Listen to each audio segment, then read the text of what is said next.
Ed, what are you working on there? Oh, this is the Harvester organization chart. Really? Oh yeah, we need an org chart for our group, don't we? That's a great idea. I think we should have an organization chart. Absolutely. Every company should.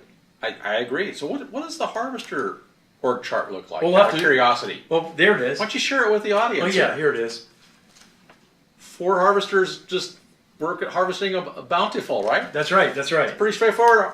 There we all report to each other. We do, and hold each other accountable Absolutely. to harvest their future and their potential. Absolutely. So let's talk about that a little bit. You know, when we do an assessment or strategic planning with our clients, we talk a great deal about this org chart, and we affectionately call it a people map. Yeah. So really fundamentally, we talk about your revenue, so your overall revenue and your overall gross margin, and your current organizational chart or your people map or people plan. And we like to plan for the future. So we say, here's where you are now, and here's where we want to go with your revenue. We also break that revenue down into revenue streams. You may have construction, maintenance, enhancements, tree work, snow.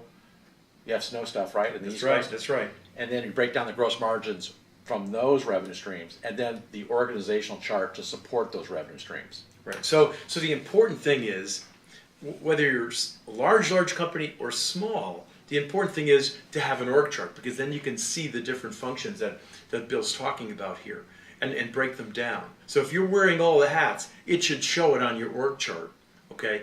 And then one of the things that Bill introduced me to, which I thought was an incredible idea, is that people plan 3 years out. Yeah, so you look 3 years in advance. So what will your needs and your organization look like 3 years from now?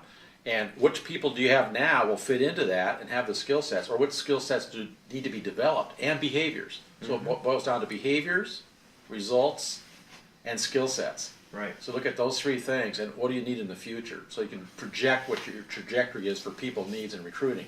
So then the first thing here is take good care of the ones you have. So we really like to rate these people and use some kind of simple rating system, as simple as A, B, and C. A is your superstar.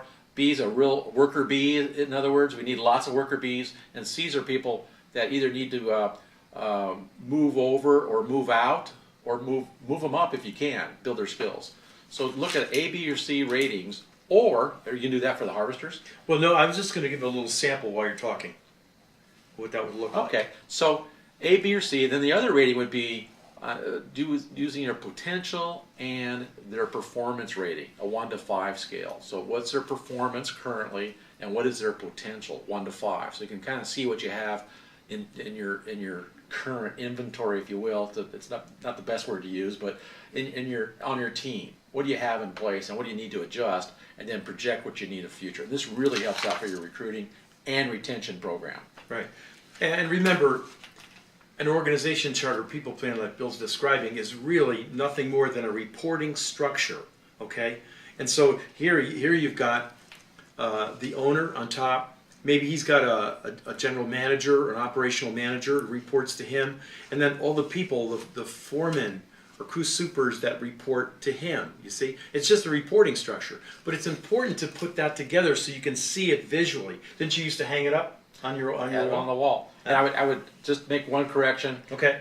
Not him, but him or her. Oh, yes. Because we certainly just did a whole leadership series, and guess what? Most of them were ladies. Yes, they were. You bet. You're right. So this is a great tool to have. Every one of you should have one out there. Where's your org chart now, your people plan, and your people plan or people map for the future 3 years out? And that's a really important thing to have. If you have one, you're in good shape.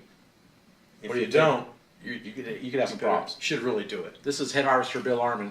And Head Harvester Ed LaFlamme. Now go out there and harvest your potential with a people map. We'll see you next time.